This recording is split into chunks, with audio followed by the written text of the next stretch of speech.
Good morning, my awesome friends and followers of Suffolk's #1 YouTube channel. And to the members, thank you very much for your continued support as we keep moving in a direction of no bullshittery. So thank you. I apologise that this morning's video is going up a little bit late. It is Tuesday. It is the 28th. Let me just check. Tuesday 28th, and it's just before lunchtime. Wow. So yesterday, here's what happened. Loads of emails, loads of messages. Thank you. I actually went to the Bull Inn. So a friend of mine in Colchester that I used to serve with in the military called me up yesterday and says, and he was just chatting away to me, and I said, well, why don't we meet up for a brew or something, or a beer? He says, all right, yeah, all right, I'll see you tomorrow. I'm like, okay then, I'll see you tomorrow. Yeah, great. I said, are you coming for coffee or a brew? And it was like, well, it depends. If it's a beer, I'm staying over. I says, well, stay over then. So we stayed here last night. So I've cleaned all the bedding and stuff. Not that he's dirty, but I've done all the usual stuff. And we went out last night into the Bull Inn. We went to the Bull Inn, and my friend Sarah that owns it, she says, there's a parcel for you, Trevor. And I went, oh, is there? I didn't know. Yeah, parcel for you. So one of my subscribers, thank you to Debs. Listen to this here. To Debbie, thank you.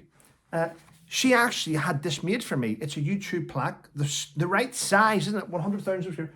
She had it made for me, so thank you. In fact, she wrote me this. I only got it, believe it or not. But she wrote, there's nothing in here that I wouldn't. And she said, dear Trevor, just a little something to hopefully make you smile. Thank you for all the hard work that you've put into your YouTube channel and for the amazing books. I hope you and your family have an amazing Christmas. This is how long this has been there. Have a Christmas, and that 2025 brings you peace and happiness. From Debbie, and I won't mention the rest of her name in case she gets trolled, but thank you. That is a beautiful card, and I do appreciate it. I'll put it up. Thank you. Thanks. Anyway, so, and my Griff stayed last night. His mother and father watched me on YouTube, but yeah, he's a great guy. He stayed last night. We went out and had a few beers.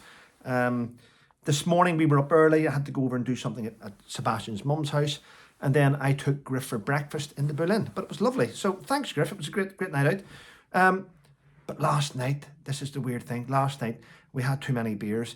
And I typed in my PIN number to get money out too many times, and I ruined it. And I couldn't use it. So last night, he paid for the taxi.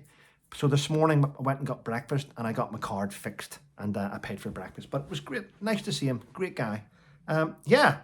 Loads happening though. Thanks for all the messages. Do you know what the police are saying now? Now, I have, and I will continue to criticise the police because I have witnessed firsthand the failures and the incompetent police officers in several forces. And I called them out. So this morning, my son says, Dad, can you take me to school? I says, yes. So I was driving my son to school, and I noticed down at Melton, the traffic lights aren't working and it's chaos with the cars. So I said to my son, do me a favour, son, call 999. And he went, what? I said, just call 999. So we called 999 and they went, hello, is which service do you require? I said, police, please. Guy, come on. He says, yeah, police, how can I help you? I says, well, I suppose this is an emergency. I'm letting you know now that the traffic lights at Melton aren't working and it's chaos with cars doing their own thing. Yep, fully aware of that, mate. It's not a police matter. You'll find that's a council matter. We are currently dealing with a road traffic accident. I says, well, congratulations. I said, there's going to be another one if you don't go and deal with this. And he's like, yeah, we are aware. Okay, bye. Really? There's not. We're currently dealing with how many? I mean, they turn up at my house, the little scumbags, 5 of them, because I tweeted something. Well, you know what I mean. Put something online, or I've said something on a YouTube video, or maybe they'll turn up in their droves. Oh, they're all over the place when you do that. By the way, I'm not on Twitter. I'm just saying that out loud. They'll turn up if you do something. If someone reports you for saying a nasty word, oh, they're all over the place. But real jobs, nah.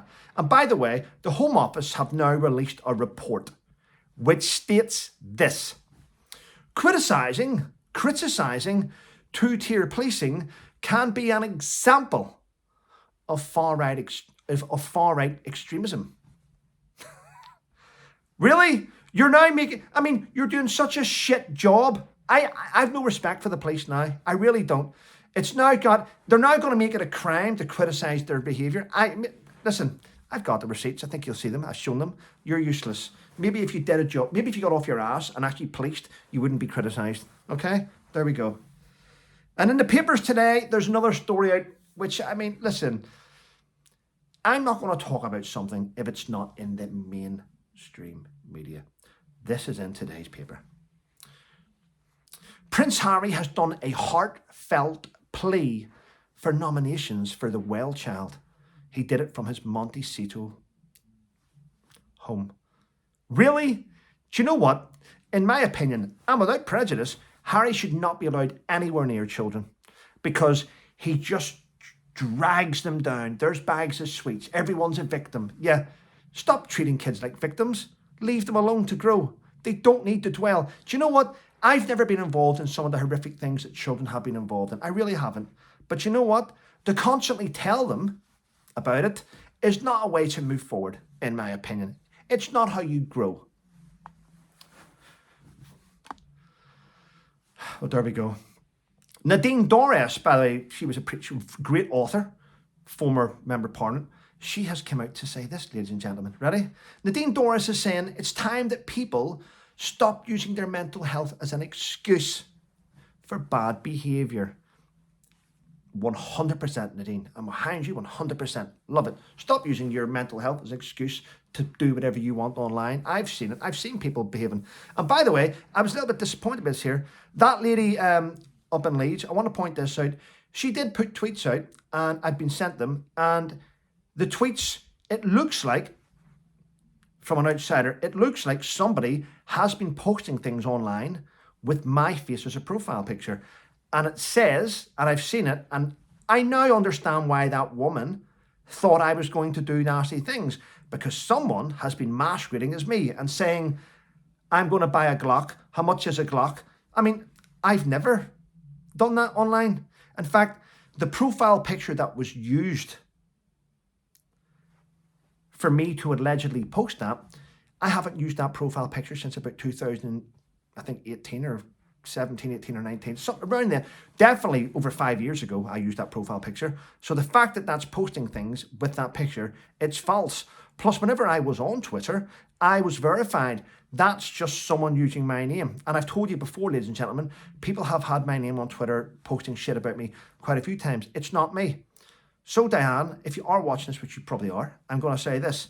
I didn't post that stuff online. Someone has been posting online pretending to be me to try and wind you up. And it has not been me. So I don't like anyone to feel threatened by me. It's terrible that someone would do that. But I now know why people are getting fed up, because people are pretending that I'm a nasty person online. And I don't post stuff like that. It's nonsense. Crazy. Anyway, and by the way, the president, Donald Trump, has deported more illegals, right? And he has posted more illegals in 4 days than the UK. He's done more work in 4 days than the UK has done in 7 years. 4 days worth of work. He's done more than our government's done in 7 years. Well done to him. Well done to him. And someone told me about a story about Candace Owens. She's a great journalist, I think. Candace Owens. And I went and watched her. And she's really, really delving into Ryan Reynolds. And by the way, if you go and watch her, there is a video she's done where she says that that guy Justin Baldoni and Blake Lively started to get a little bit close on set. She states that Blake Lively started to sort of develop some feelings for Justin. So all these accusations are coming from Ryan Reynolds, it's alleged. It alleged that Ryan Reynolds is a really, really controlling individual, and all these lawsuits are about him.